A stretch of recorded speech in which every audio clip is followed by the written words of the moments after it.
Okay guys, welcome back to the channel. Today we've got a nice little snappy video. And today's video is all about film photography tips and hacks. Let's get into it. Before we get into the video though, get your phone out please and give us a follow on Instagram at Zain. Subscribe if you haven't already. All right, let's get into it. Tip number one is leaving the tip. Leave the tip. Sounds dodgy, but it's not, I promise you. Once you're done shooting a roll of 35mm film, I advise you to leave the tip out. So do not wind it all the way back into the canister. You want to be leaving the tip out. Why is that? Because a lot of you will inevitably get into developing your own film at home. And leaving the tip out makes this job, the job of loading the film onto the development reel, 1,000 times easier.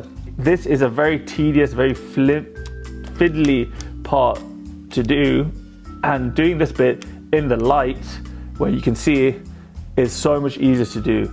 If you wind the leader all the way into the canister, you're gonna have to put this into a changing bag, crack the thing open, put the film into the leader, and as a beginner, this initial bit is very fiddly. It's hard to do, it takes a lot of practice, and in the beginning I spent literally, there was one time where I spent literally about 2 hours trying to do the bloody thing. Tip number two, so obviously that leads on to another problem. So how do you not wind it all the way back in? How do you leave the tip out? Simple again. Say you've shot a whole roll of film and now you're ready to go. What you're looking out for is a change of resistance, like a little click almost. So when you're winding, you're gonna hear it. Okay, you can hear it. Okay, there.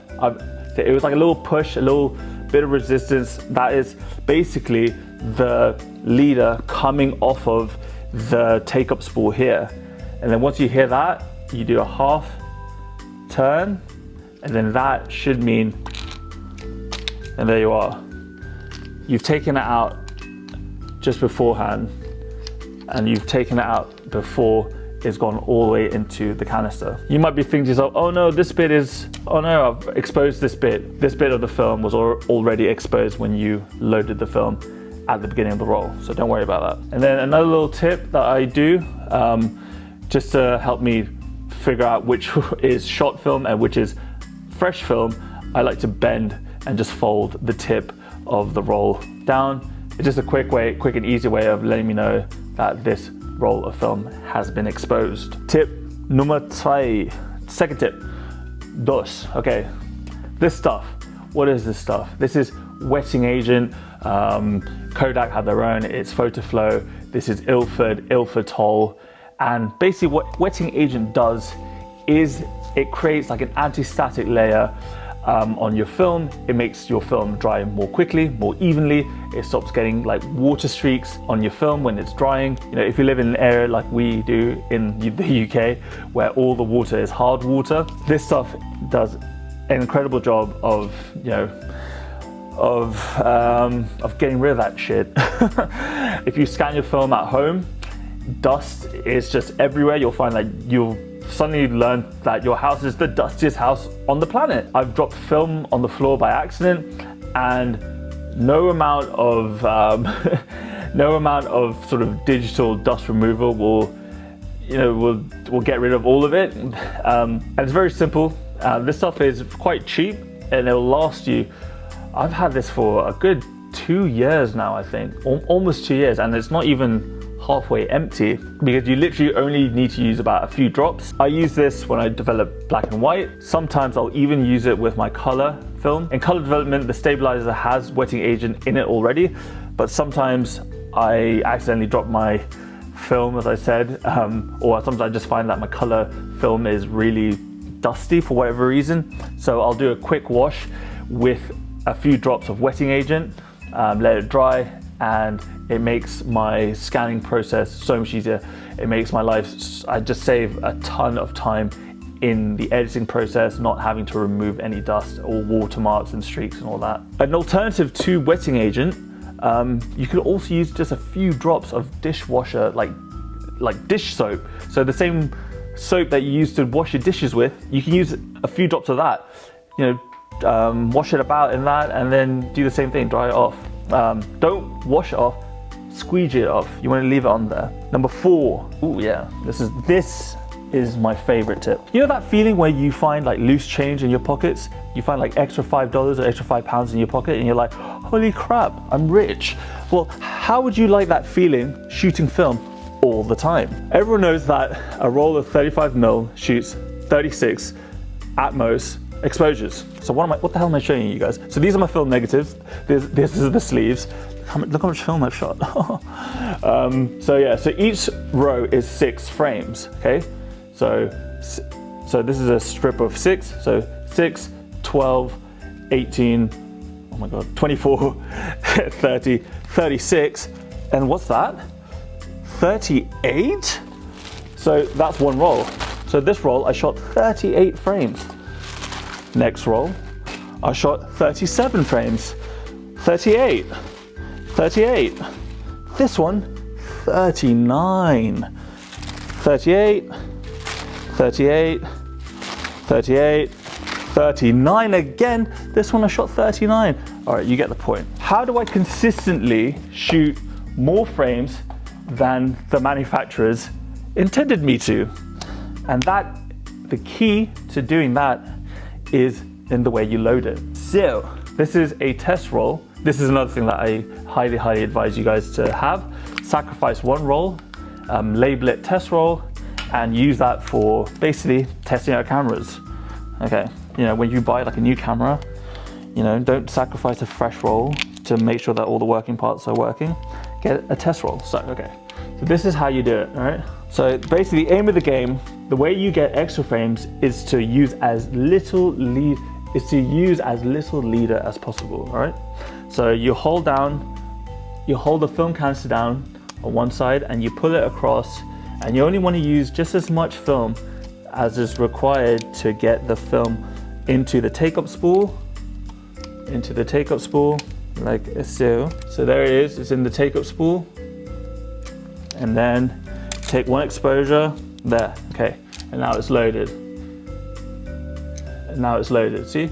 It's already there. What most people do, and what we're usually taught to do, is to then take 2 exposures whilst the film door is open. 1, 2, and then you shut it, and then you take another one.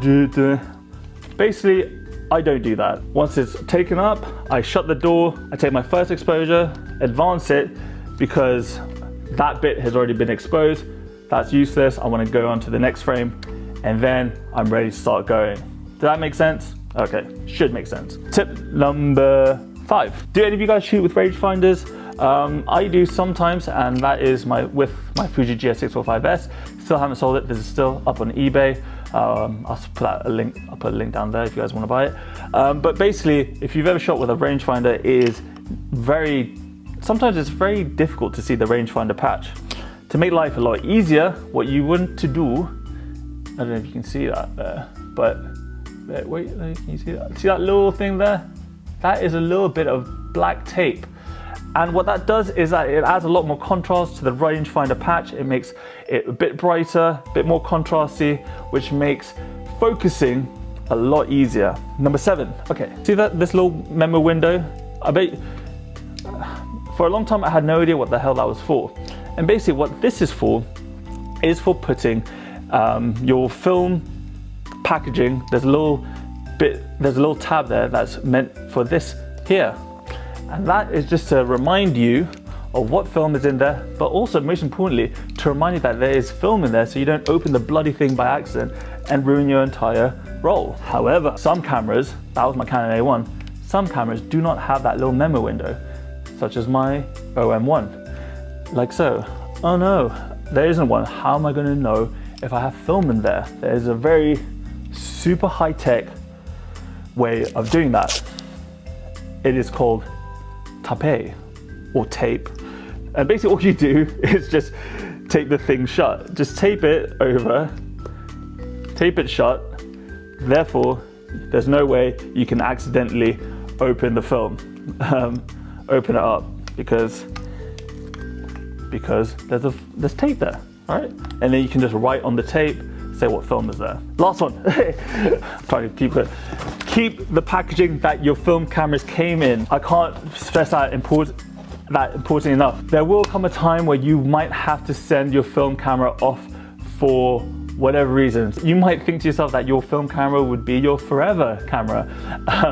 But there was a time where I thought I would never ever sell any of my film cameras until I sold my first film camera. And when that occasion comes, there's nothing more stressful than trying to figure out how the hell to package it properly, to find the right box, to find enough sort of bubble wrap. Bubble wrap is surprisingly expensive. So basically I learned from that, and I just basically just keep the box that it comes in, because when the day comes that I have to send it off for like a repair or for some sort of servicing, I already have the packaging there ready to go. If the packaging that it arrived to me in is good enough to get it to me, it's definitely good enough to get it to wherever else I need to send it to. It's also just more eco-friendly. You're reusing the stuff that you're reusing plastic, you're reusing bubble wrap and all that. Oh yeah, one more tip as well. I forgot. If you find yourself, this is a changing bag. So use it for loading your film onto a development reel, putting it into a development tank. It's also good for checking issues with your camera. Sometimes you might think to yourself, oh crap, did my film advance? Is there film in there? Sometimes you just want to check the contents of your camera, and instead of having to, potentially ruining an entire roll of film, what I do is chuck my camera into a changing bag. I open it up inside the bag, feel for it, see, okay, yeah, the film is in there, the film did not break, the film is okay, everything's good, and I shut it back up, and it's all done in the dark, and I didn't risk ruining anything. Likewise, if you don't have a changing bag, you could also just do it in a dark room. This tip has saved me many times. It saved many rolls of film.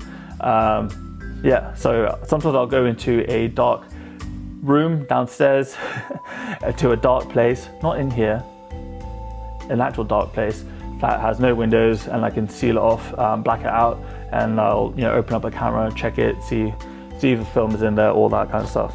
Anyways guys, hope you learned something, hope you enjoyed the video.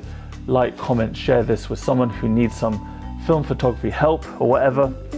Follow me on Instagram at Zain Photo. Subscribe if you have not already. New videos every week. And with all that said and done, keep learning, keep shooting.